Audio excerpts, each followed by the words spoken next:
Bismillahirrahmanirrahim. Assalamualaikum warahmatullahi wabarakatuh.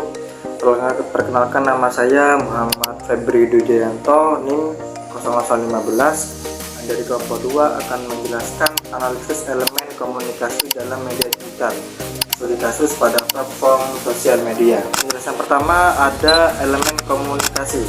Ya, apa saja, yaitu ada komunikator, pesan, media, komunikan, feedback, noise, dan konteks.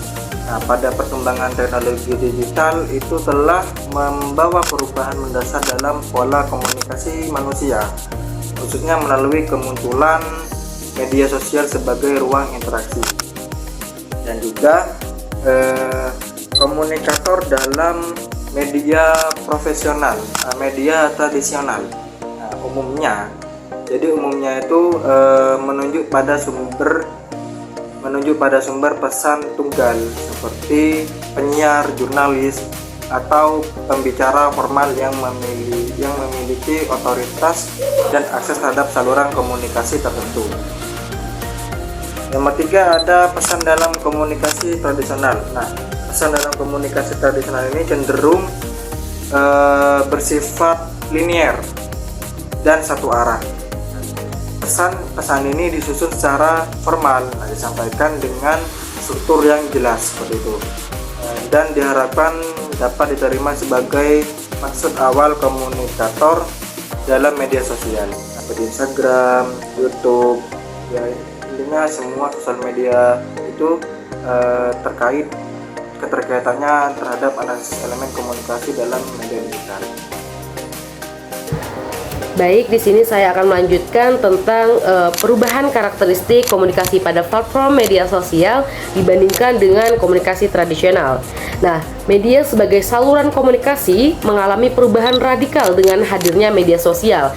Jika sebelumnya media merupakan entitas yang terpisah dari penggunanya, misalnya koran, radio, bahkan televisi, dalam konteks digital, media sosial ini menjadi ruang sekaligus alat interaksi yang melebur dengan keseharian pengguna. Media sosial seperti Facebook, Twitter, YouTube, dan lain-lainnya hanya menyediakan platform untuk menyampaikan pesan, tetapi juga membentuk cara pengguna berkomunikasi melalui fitur-fitur tertentu seperti like, duet, comment section. Dengan kata lain, media bukan lagi hanya saluran pasif, melainkan entitas aktif yang memediasi, menyaring, dan bahkan mengarahkan komunikasi melalui algoritma yang sesuai dengan perilaku pengguna.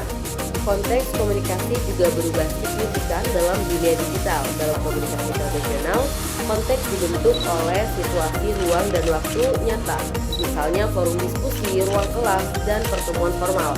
Komunikan dalam konteks tradisional biasanya adalah pihak menerima pesan yang bersifat pasif atau terbatas dalam memberi respon. Nah, dalam media sosial juga komunikan tidak lagi hanya menerima, tetapi juga partisipan aktif yang dapat menanggapi, menyebar kembali, atau bahkan mengubah makna pesan melalui interpretasi ulang. Baik, di sini saya akan menjelaskan tentang audiens mempengaruhi jalannya komunikasi digital melalui partisipasi aktif. Bagaimana salah satu perubahan besar dalam komunikasi digital adalah peran aktif audiens yang tidak hanya menerima informasi, tetapi juga memproduksi dan mengolah. Konsep ini dikenal sebagai prosumer, yang mencerminkan kebersamaan batas antara pembuat dan penerima pesan. Di media sosial ini seperti TikTok, Facebook, dan Instagram menunjukkan audiens itu turut menciptakan tren, meniru konten viral, dan menunjukkan bahwa komunikasi ini bersifat kolaboratif dan mudah tersebar. Oke, yang terakhir ada produk media massa.